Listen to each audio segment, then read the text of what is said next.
আসসালামু আলাইকুম। সবাই কেমন আছেন? আশা করি সবাই ভালো আছেন। আলহামদুলিল্লাহ আমরাও সবাই ভালো আছি।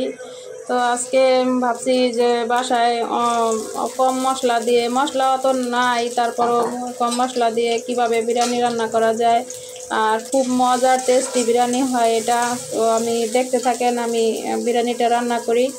তো এখানে কড়াইতে তেল দেওয়ার পরে পেঁয়াজ দিয়ে দিলাম। পেঁয়াজটা আমি এখন সুন্দর করে হালকা বাদামি করে ভেজে নিব। আর একটু লবণ দিয়ে দিলাম যাতে পেঁয়াজটা একটু তাড়াতাড়ি হয়ে যায়। তো এখানে আমি পেঁয়াজটা ভাজা হয়ে গেছে, এখন আদা বাটা আর রসুন বাটা দিয়ে দিলাম। আর পেঁয়াজ যখন দিয়েছি পরে আমি এখানে গরম মশলা, আস্তা গরম মশলা দিয়ে দিয়েছিলাম, সেটা হয়তো স্কিপ হয়ে গেছে। তো যাই হোক, এখানে আদা রসুন দেওয়ার পরে আদা রসুনের গন্ধটা চলে যাওয়ার পরে এইখানে আমি বাটিতে আগে থেকে গুঁড়া দুধ, আমার ঘরে দই ছিল না, টক দই ছিল না, আমি গুঁড়া দুধ দিয়ে এখানে লেবু দিয়ে তারপরে এটা টক দই বানাই নিয়েছিলাম। সেইখানে আমি গরম মশলার গুঁড়ো, তারপরে জিরা গুঁড়ো, ধনে গুঁড়ো আর শুকনা মরিচ দিয়ে তারপরে এখানে একটা পেস্ট বানিয়ে নিয়েছিলাম, একটু পানি দিয়ে গোলাইয়ে আর কি রেখে দিয়েছিলাম, সেইটা আমি এখানে দিয়ে দিলাম। এই আমার মশলা দেয়া, আর আমি রাঁধুনি বিরিয়ানির মশলাটা দিয়ে ইউজ করছি। এই আমার মশলা, এখানে আর কোনো বাড়তি মশলা দেওয়া হয় না। এই যে তাও অল্প অর্ধেক মশলা দেওয়া হয়েছিল এখানে। তো আমি দেখতে থাকেন, এই কম মশলা দিয়েই আমি বিরিয়ানিটা অনেক টেস্টি করব, মানে টেস্টি অনেক মজা হয়েছে বিরিয়ানিটা। তার এখানে মশলা কষানো হয়ে গেছে, এখন আমি মুরগির মাংসটা দিয়ে দিছি। আর মুরগির মাংসর গিলা কলিজা পা যা ছিল এটা কী করব, তার জন্য আমি এটাও দিয়ে দিছি। যাই হোক, আর এখানে ঘরে বানানো সস ছিল, টমেটো সস, সেটা একটু দিয়ে দিলাম। এছাড়া আর এই বিরিয়ানিতে কিছু নাই বাড়তি জিনিস দেয়া। তো এইখানে আমার মশলাটা কষানো হয়ে গেছে, আমি অল্প একটু পানি দিয়ে পাশের চুলায় এটা বসায় দিলাম, এটা হতে থাক। আর এই পাশে আমি পাতিলে গরম মশলা দিয়ে দিলাম, তেল দিয়ে দিলাম, এখন পেঁয়াজ দিয়ে দিব। এটা আমি হালকা ভাজিয়ে তারপরে আমি এখানে পোলার তেল দিয়ে দিব।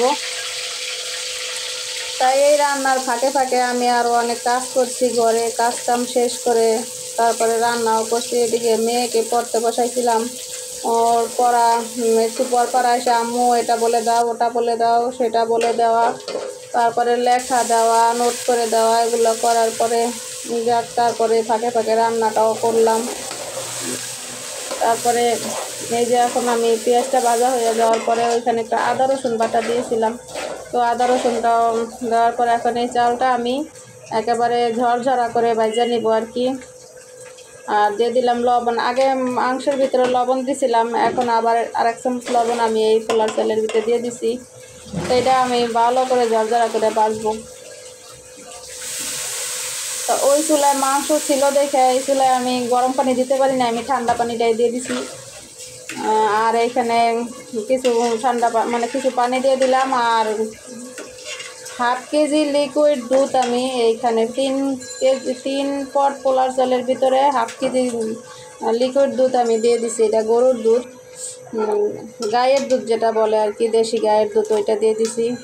আর এইখানে আমার মুরগিটা পাশের চুলায় হইতেছিল, ওইটা আমি দিয়ে দিলাম।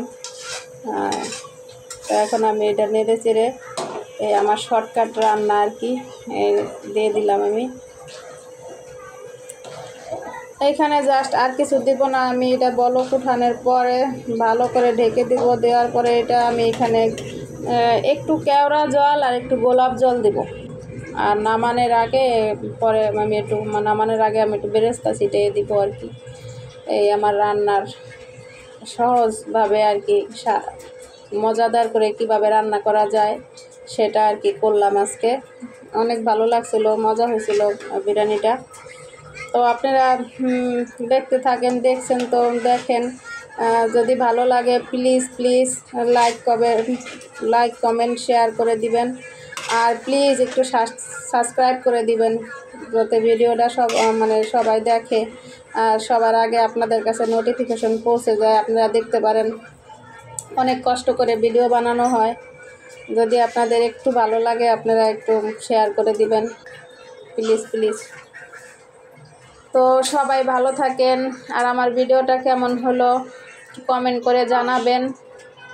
আসসালামু আলাইকুম, আল্লাহ হাফেজ।